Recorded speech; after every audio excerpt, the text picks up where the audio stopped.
தஞ்சாவூர் மாவட்டத்தில் உள்ள புன்னைநல்லூர் மாரியம்மன் கோவிலில் நடைபெற்ற தைலாபிஷேக நிகழ்ச்சியில் அஇஅதிமுக பொதுச் செயலாளர் புரட்சித்தாய் சின்னம்மா பங்கேற்று சிறப்பு வழிபாடு நடத்தி சுவாமி தரிசனம் செய்தார்.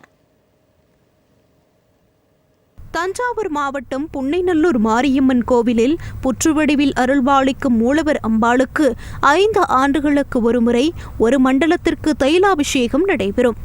அப்போது 48 நாட்களும் அம்பாளை ஒரு வெண்திரையில் வரைந்து ஆவாகனம் செய்து அதற்கு அர்ச்சனை ஆராதனை செய்யப்படும். மேலும் கருவறையில் உள்ள அம்பாளுக்கு நாள்தோறும் இருவேளை சாம்பிராணி தைலம், புனுகு, அரகஜா, ஜவ்வாது ஆகியவற்றால் அபிஷேகம் செய்யப்படும்.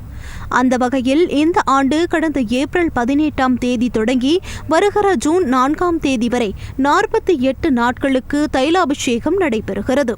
இதையொட்டி புன்னைநல்லூர் மாரியம்மன் கோயிலுக்கு வருகை தந்த அஇஅதிமுக பொதுச் செயலாளர் புரட்சித்தாய் சின்னம்மா மூலவர் முத்துமாரியம்மனுக்கு தைலாபிஷேகம் செய்வதற்கு தேவையான அபிஷேக பொருட்களை வழங்கி சிறப்பு வழிபாடு நடத்தினார்.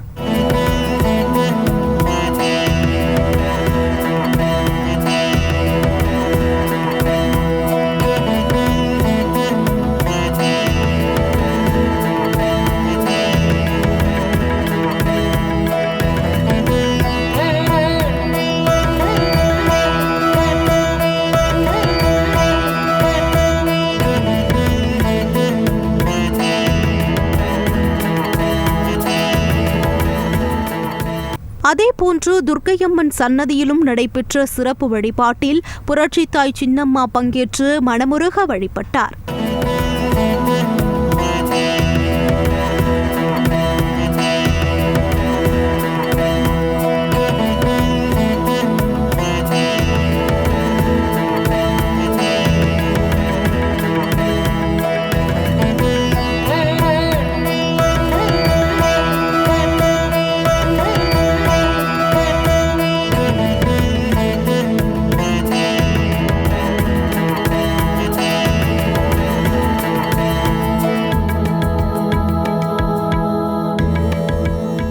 மேலும் கோவிலிலிருந்து புறப்படும் போது அங்கு இருந்த குழந்தைகளுக்கு புரட்சித்தாய் சின்னம்மா இனிப்புகளை வழங்கி மகிழ்ந்தார்.